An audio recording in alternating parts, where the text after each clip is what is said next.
सब गोटे के प्रणाम नमस्कार शुभ प्यार। आइ अहाँ सबके जे छै ने सुपौल जिला के निर्मली अनुमंडल में लोन होगा।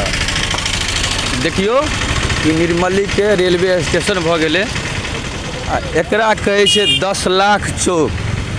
चौक में छै नहीं किछ लेकिन नाम छै 10 लाख चौक। बहुत नामी चौक छै हो अहाँ के बहुत दिन से। देखियो सामने एकरा कहै छै 10 लाख चौक आ ई भ गेलै रेलवे स्टेशन। भीतर में जाके हम अहाँ सबके देखबै छी। स्टेशन तो बहुत पुरान छै लेकिन पहले छोटी लाइन छलै, आब ई बड़ी लाइन में प्रोन्नति भ गेल। आब एतऽ से सगठे के गाड़ी मिलै अछि, देख सकै छी अहाँ सब।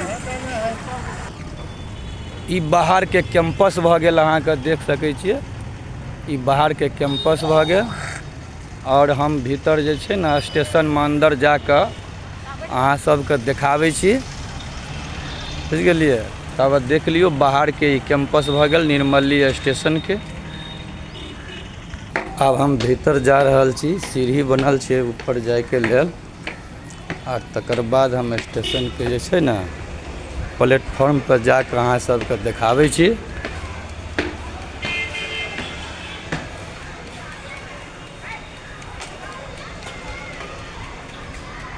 देख लियो अनारक्षित टिकट घर, खिड़की के नंबर 1 2 प्रतीक्षालय प्लेटफॉर्म भ गेल। देख लियो अभी बुझाइए ट्रेन के कोनो टाइम नहीं छै, ताहि दुआरे भीड़ तीड़ नहीं है, साफे ना खाली बुझा रही है पूरा स्टेशन। देख लियो यह भ गेल अहाँ के प्लेटफॉर्म के सीन देखाबै छी हम। देखियो पहले ये छोटी लाइन छलै, बहुत पुराना स्टेशन छै। पहले ये छोटी लाइन छलै, अब बड़ी लाइन में प्रोन्नति भ गेल और हर जगह के ट्रेन मिले अभी वर्तमान में।